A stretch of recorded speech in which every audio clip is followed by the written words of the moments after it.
soldiers there. And I thought, oh, that's pretty cool. And of course, she sort of intimated that probably the only thing they would be looking for now would be for Vietnam.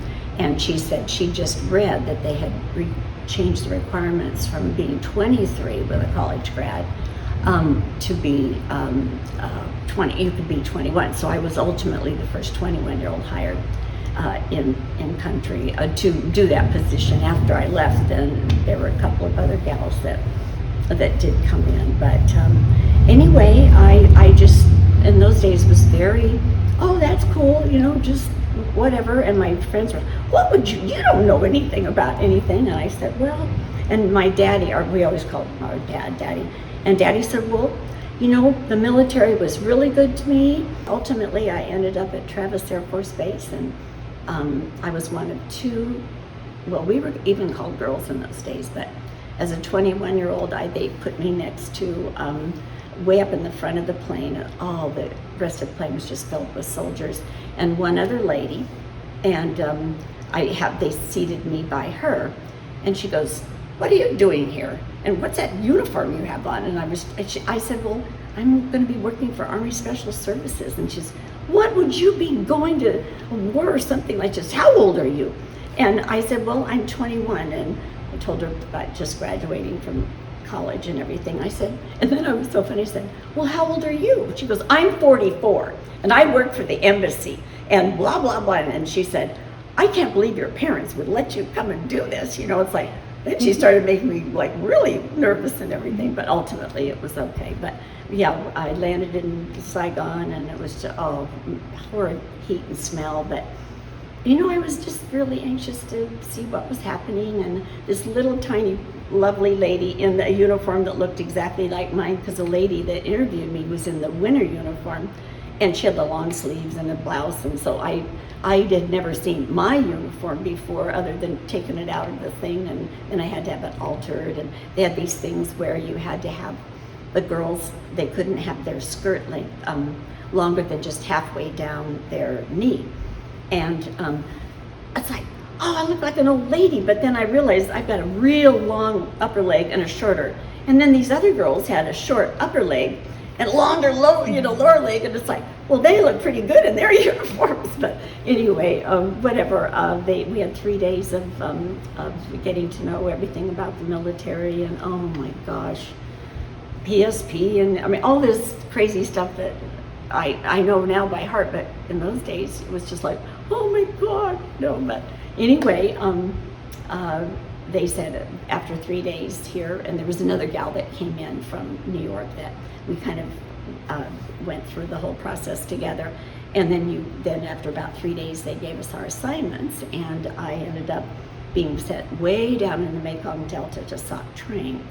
We got on a big C-130, and pretty much everything was filled with, it's a cargo plane, so we were the only passengers on board, and then the crew up front and everything, and they were very nice. So we landed and stopped, landed, offloaded. Finally, we were coming to Sok Trang, and Ricky said, oh, Debbie, now here we're coming in, and she said, oh, look at all these trucks are coming to see you.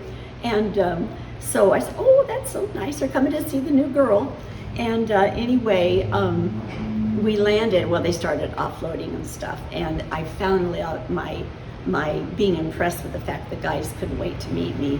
It wasn't that at all. They'd been without beer for about 2 weeks. So pretty much the whole thing that was left to offload was beer.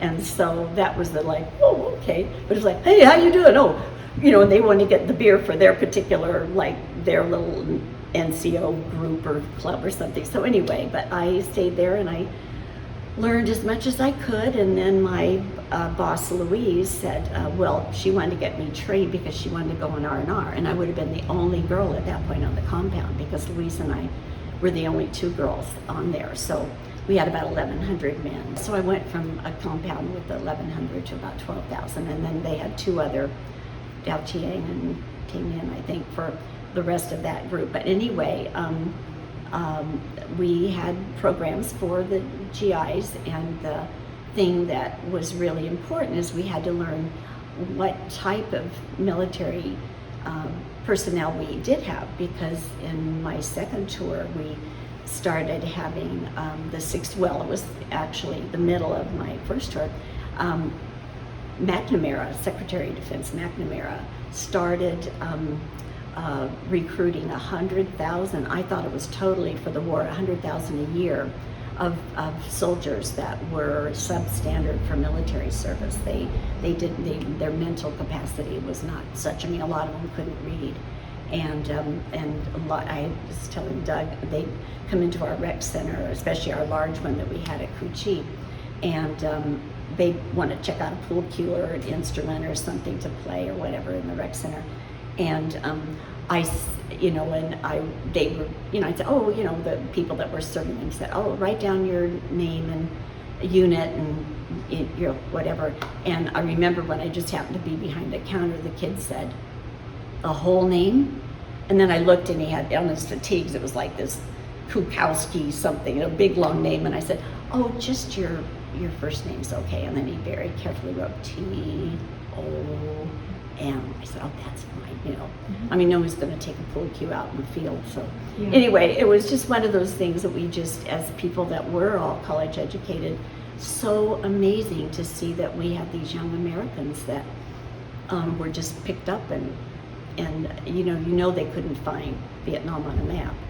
I mean, maybe they could now or then, but I mean, not before that. But anyway, it was so interesting to program to different groups of soldiers, and we had some signal relay sites and some other places where the people were, educated more, and if you had trivia games for them, you always had to, think about the group that's mainly going to be in your audience, that night or that day. But anyway, the one thing that was so great as a young person was just finding out what people in that country were like, and how we were to be there serving them, and the different rules of life, and halfway around the world, and different kinds of food, and we'd always like, oh, they don't have any ice, oh dear.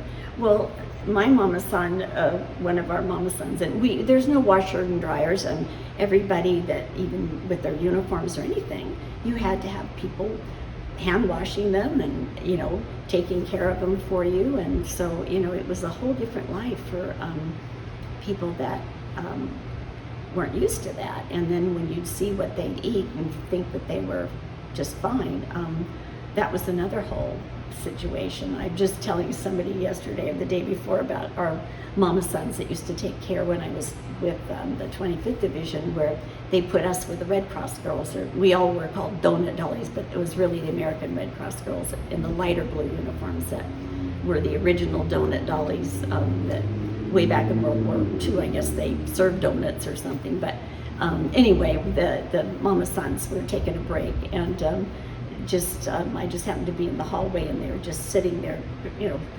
squatting, having their rice pretty much. And my mama son that worked in our area where we were, she just grabbed something really quickly and stuffed it in her rice, and then she took her chopsticks to keep it down there. What's going on? I didn't quite see. Well, it was a huge cockroach, and she put it in her rice to kind of, I guess, smother it. And I'm going, Mama son, oh, of course she'd be happy, funny. Well, then she finally pulls it out, and it's still a little bit squiggly at the bottom, but she took both of the shell, the outer shell, so it was like, and she just tossed it. And then she stuck it back down again, just for a little bit, brought it out, and then she cut it in threes, because there were two other girls with her.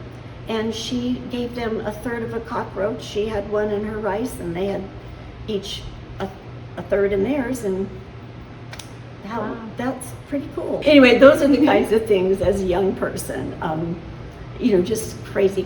But I did ultimately do 2 tours in Vietnam, and my second tour was a whole different thing. But I don't take shit. I got no love for the fakeness. If you wanna play tough and wanna hate this, I'll always show up.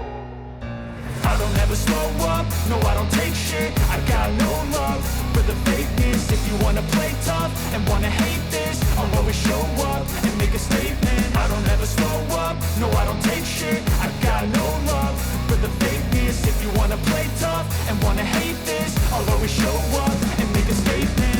everything I do, so instinctive and so passionate. Every word I move, so descriptive like an adjective. I got a vendetta against people who patented being negative when you should be getting after it. I got facts over tracks, this and that. Spitting slow, spitting fast. I could roast, I could gas. Think I'm okay at last, but I don't know if that can erase all the past. And the pettiness, a reflection of the emptiness. Hilarious, you think you're worth my time, you're delirious. Mysterious, because you hide behind a fake exterior. Inferior, you know I'll always be a bit superior. Get off of me, this ain't no humble brag. I want you to hear words, you can say them back. I want you to feel free from the chains that last, and to believe in what you got, it was built we to used to last. give out, look at poor guy, he's just totally sweaty, and we're giving out coffee. Generally we would hand serve coffee on Sundays, where, you know, encourage the guys to go and if there was a church service or whatever. But the one kid, he was telling me, you know, what do you take out of coffee? Oh, you know, American, like 2 sugars or whatever.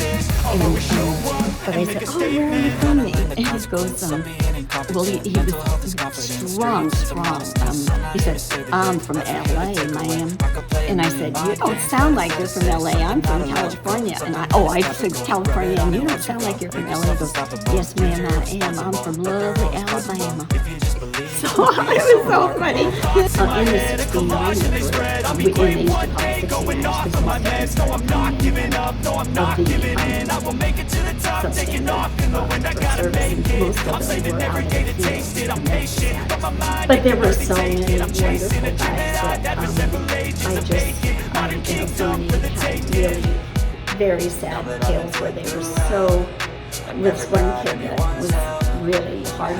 We were supposed to never do anything but smile and blah blah blah. And I don't ever slow up, no I don't take shit. I got no love for the fakeness. Usually these units, I wanna hate this. I'll always show up. You could just know, oh, you know, the Willtown, I got no love, whatever. And you just know, and you kind of have to always show up. This one kid came in, and we always had stationery for them and helped them sometimes with their writing and so forth. And anyway, he just looked really not in good shape, and I asked him what was going on, and he said he'd just gotten in from the field, and they were on a village sweep. And generally, when you go on village sweeps, there's a squad of kids that come through. I mean, with their lieutenant or whatever. I mean, he's still a young officer with them, and they go through the villages just checking them out. And generally the villages are, oh, you know, thank you. And anyway, they brought out this darling little girl, and she had a bouquet of flowers for his young squad leader, and this kid was towards the back. And as soon as the little girl went to hand the bouquet of flowers to his squad leader, they detonated a C4 pack on her chest and blew her up.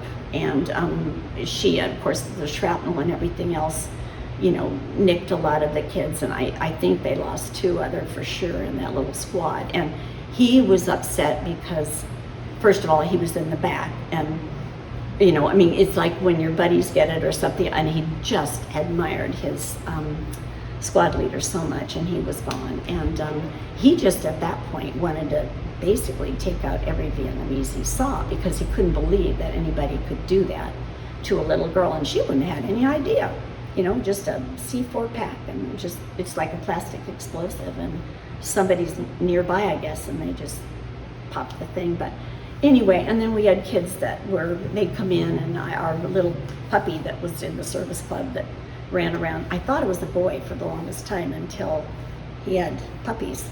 And, you know, I just like, I don't know. We had so many other things going on. And so again, this group of guys came in, and I know it was a really nice Hispanic kid that won it. And it was a the puppies looked like, ooh, I'll take one of those. And anyway, there was a little caramel colored one, and this Hispanic kid just said, oh man, please, they used to come in about every 6 weeks on stand down to get, you know, see the barber or get something, if they had a dental problem or something. But anyway, he wanted this caramel colored little guy. And anyway, I said, oh, I'll save it for you, that's cool, and blah, blah, blah. And so about 6 weeks later and everything, I noticed some of the guys from his unit. I said, hey, I've got your buddy's puppy, and he's all ready to go, because that would have been about 6 or 8 weeks after the puppy had been born. And he looked at me and he just did this. He won't be needing it. He got blown away last week, and then he did this, scream the F word. And then by that time, the 2 MPs were coming, out of the area and and then I started crying, and it was so sad. And then the kid that yelled at me walked out of the rec center, and you cannot think, all the, oh, I got your buddy's puppy, and boom, that little picture where, I don't know if you saw the kids, all the people out on where the lights were out, and we didn't have any electricity, and they were out, and the one kid that had the bare chest, Denny Groth was his name. He was a Medevac warrant officer pilot, just the sweetest guy, and he was in the hooch. They put us with the junior officers that were the Medevac pilots, and Denny, his mom used to send, he was a singleton, he was an only child, and his mom, I got the impression, was quite a bit older, and she sent cookies and all this stuff, and Denny would always come around, oh, my mom sent more cookies and blah, blah, blah. And anyway, he said, oh, I gotta show you Sandy, my dog, and I said, oh, it's so cute. It was actually golden retriever. I was thinking it was a yellow lab, but Sandy, and he goes, she's so old, and I want to get home before she dies. And I said, oh, Denny, she's going to be waiting for you no matter what. Well, 3 weeks later, Denny died. He didn't get to go home. So I wrote his mom, and I was just heart sick. And the interesting thing was the end of my second tour, which is a whole another year. I did get married to a first lieutenant in a transportation unit up in 2 Corps, and I wrote his mother, Denny's mother, saying I was getting married. I had permission to get married to this Lieutenant Maynard, and she wrote back the sweetest letter, and you could tell she was her penmanship was really, scratchy and stuff, but she sent me a little $5 bill for my wedding, from I think it was Michigan, and but it was so sweet, and yet you just don't know. Every minute could change, and same with getting, mortared and rocketed. You think, oh, good, we're on alert tonight. Oh, cool, because we'd closed down the rec center, depending on how high the alert level was. But then you're stuck in your hooch, in your whatever, and it's like, gee, well, that's kind of cool. But then all of a sudden, if you start getting rocketed or mortared, then our guys all had to get out to the helicopters and make sure they could get, because our hooch was just right where they were all revetted, where they all were parked, and so they'd just be racing down the hall, and then the 2 of us girls were the only ones there, and so we had to get to the bunker, and it was then you just worry who's coming back and who's not, and that kind of stuff. And so it was kind of nice to be on red alert or whatever alert, but then you never know what's going to happen in that case either. So yeah, it was I have issues with like that, being startled and stuff, but it's a lot better than it can be. I cannot to this day, and Doug will tell you, open up those rolled up biscuits things, because the day I got home on end of my first tour, and the girl, this Eileen, in process with me, she lived in New York, but she came and stayed with us overnight, and my mom was doing, the typical chicken dinner and all this other stuff, and she said, oh, Debbie, just unwrap the whatever those rolls were, and all of a sudden, I just unwrapped it, didn't even think, and they went like that, and I must have bawled for an hour. I think it was just and he said, it's okay, but to this day, I love the Pillsbury roll, and I'll say, okay, just open these, and I cannot do it. I can't to this day, and for the longest time, when I was much younger, if I saw them in a refrigerated case, I would just move my cart when my kids were younger. I'm not,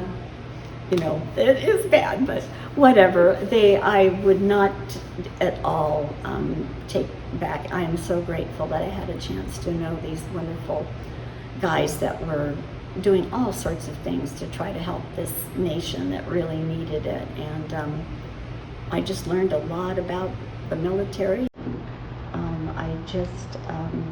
And about myself as well. And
Oh, there's my kid, but you can't see him. But see, he's reading a comic book, and there's the little boys just looking at him, and just a little kid like this one here. I just remember that picture of him. So cute. Probably the most amazing thing that happened to me had nothing to do with shooting or children or anything, but I was in the San Francisco airport at least 3 or 4 years after coming back from Vietnam, and that's even from my second tour.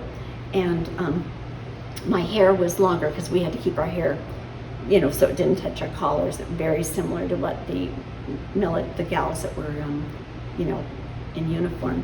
And anyway, I'm just sitting there and by myself, and I noticed these 3 soldiers just looking across, from another gate across the way, and then I saw one coming to me, I thought, or coming my way, and then I kind of looked up, and this kid said, "Excuse me, ma'am, you're probably going to think this is ridiculous, but by chance were you ever in Vietnam?" And I said, "Yes, I was." And he yells across here, "I told you, you owe me a case of beer," and he was just screaming at these 2 other guys. It was so funny.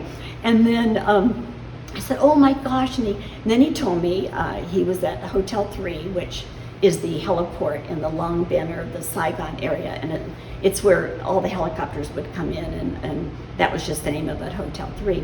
And he said he'd come in, and again, his group had been out in the field for a while, and they lost a number of people, and he just was so afraid he'd never see another girl again, and he saw me sitting on my red suitcases, the ones that were at the end, and he said, he said, "I saw you there." He didn't say the circumstance. I said, "Well, did you come and say hello to me or anything?" He says, "No, ma'am, I didn't. I was too afraid."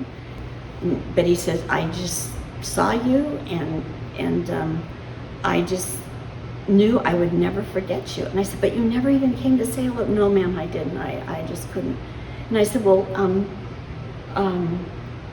can I give you a hug?" Oh no, that was it. Oh no, then he asked me, he said, "And ma'am, just one other question. By chance, did you have red suitcases?" And I said, "Yes, I did. I got them as a graduation present." And he goes, "Red suitcases? What did I tell you?"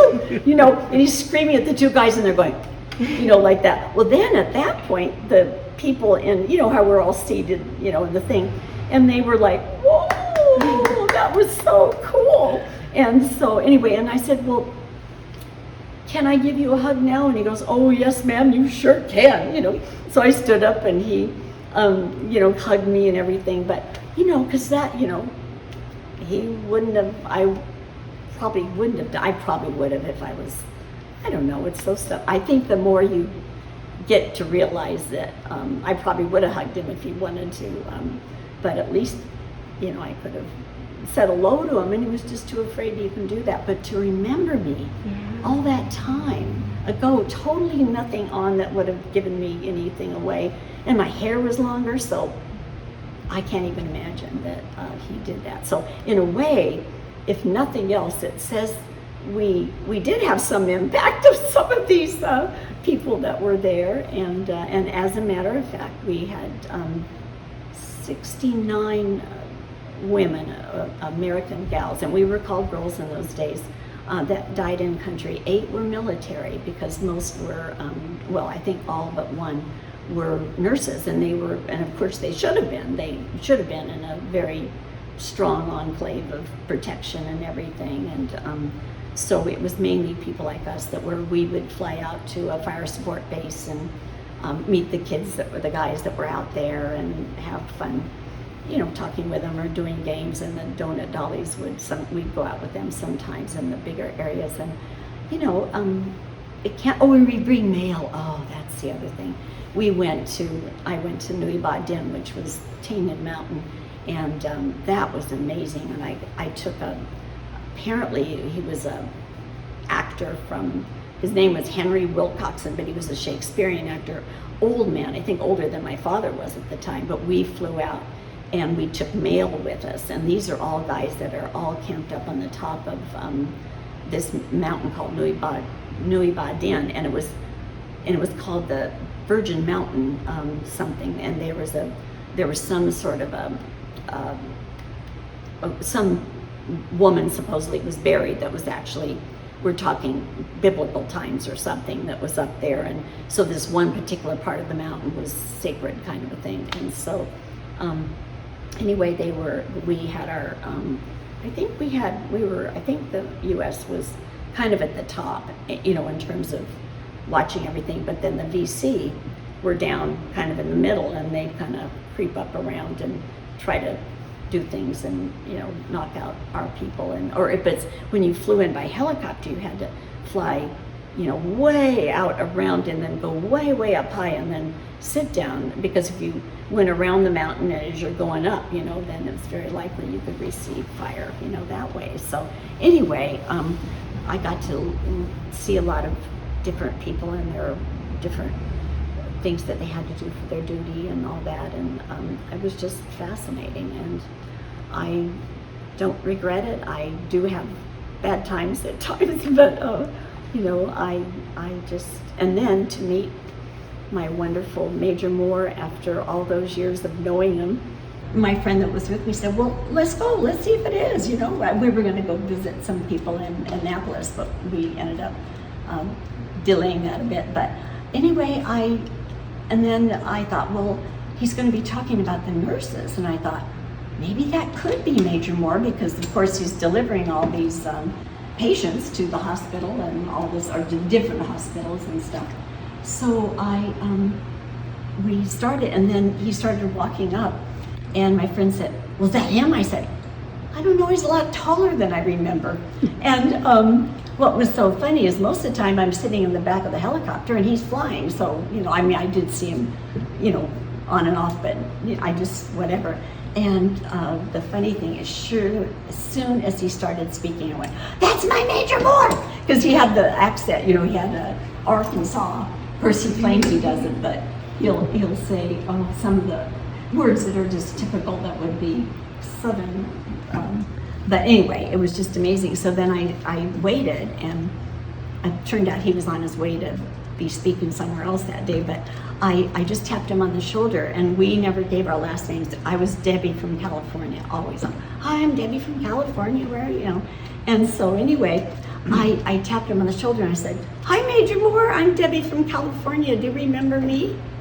And he looked, and did you really? And he said, yeah, me. Sure, I knew you were. Yeah. A little older, but. Yeah, like 45 years older, you know, yeah. But it was just amazing. And so we just exchanged emails and everything, and I just assumed he was still married and with Barbara and all that. Well, it turned out that after we started emailing a little bit, I'd met his daughter who was there and her husband, listening to him speak.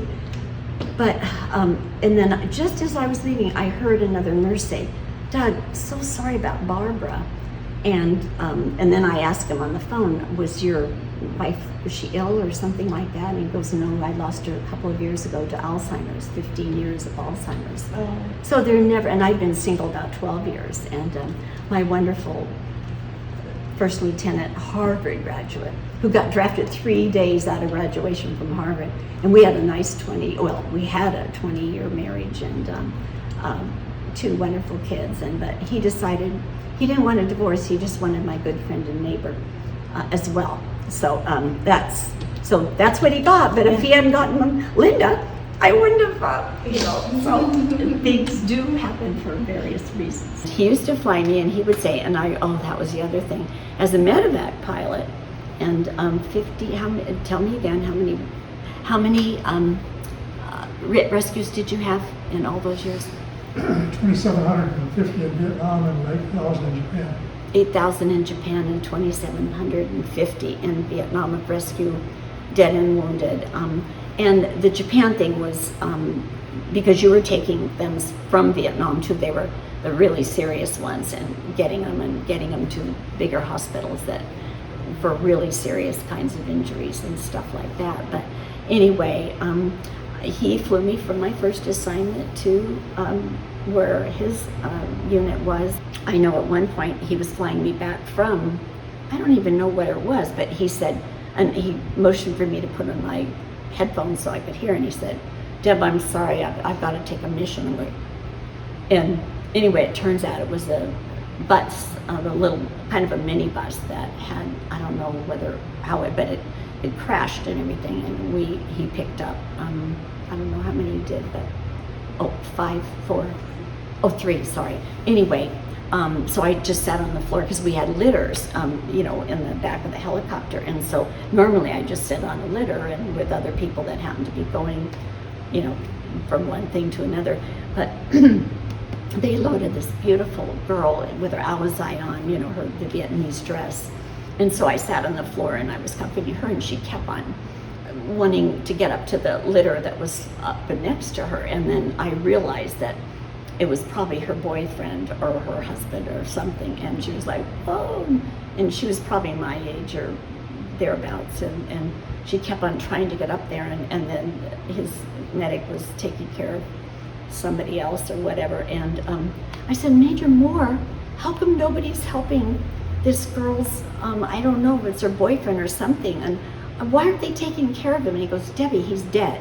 I went, oh, it's like, oh gee, oh, okay. But then now of course, I didn't know enough Vietnamese at that time anyway to say anything, but other than Tom Pai, I think it's so sad, but you just, those kinds of things, and it's like, gee whiz, I could be on a San Francisco cable car going to whatever, and I'm sitting in a helicopter with a girl that's bleeding and a dead guy ahead of her, but that's just the way things were, and yeah, but he saw it every day, that's the thing, and I'm just so absolutely in awe of the dedication. There are always bad apples everywhere, but the majority of either the young enlisted or the older senior officers, for the most part, were just